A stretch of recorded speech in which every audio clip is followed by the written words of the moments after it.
বন্ধুরা, পাল ব্লগ চ্যানেলটাতে আপনাদের অনেক অনেক স্বাগত। আপনারা কেমন আছেন? আশা করি ভালোই আছেন। তো আজ আমি বানাতে যাচ্ছি কুলের আচার। তো কুলের আচারের জন্য নিয়ে নিলাম এখানে কুল, শুকনা কুল। কুলগুলোকে আগে আমি ডাঁটিগুলোকে ছাড়িয়ে তারপর আমি এগুলোকে সিদ্ধ করে নেব। আচারের জন্য লাগবে এখানে নিয়ে নিলাম মেথি, মৌরি, শুকনা লঙ্কা, সাদা জিরে, এখানে লাগবে গুড়। তো এগুলোকে আমি সব শুকনা খোলায় ভেজে তারপর আমি এগুলোকে পেস্ট করে নেব। আমি এখন কুলগুলোকে ডাঁটিগুলো ছাড়িয়ে নিচ্ছি।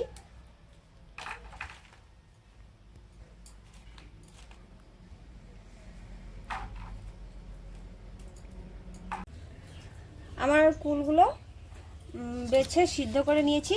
সিদ্ধ করে আমি কুলগুলোকে গুটিগুলো এক সাইড করে দিয়ে তারপর আমি ওই চুকলাগুলোকে আমি পেস্ট করে নিয়েছি। এখন আমি এদিকে গুড়টা পাক দেব।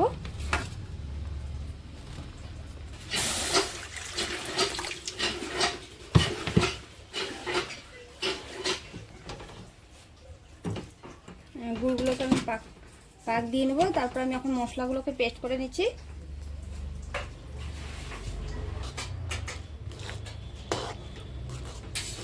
আমার এই গুড়ের পাকের মধ্যে আমি এখন এইগুলো দিয়ে দিলাম।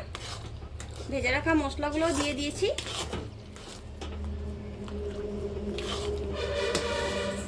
আমার কুলের আচার রেডি হয়ে গিয়েছে। দেখেন, টক মিষ্টি ঝাল কুলের আচার। এখন আমি এটাকে নামিয়ে নেব।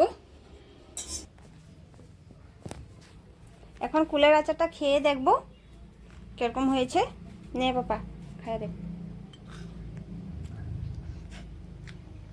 দারুণ হয়েছে।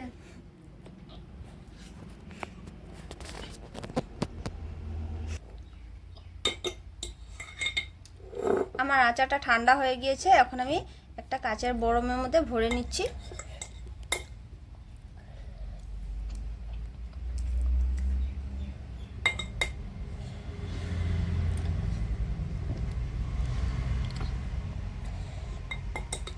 আমার আচারটা কেমন হয়েছে আপনারা কমেন্টে জানাবেন।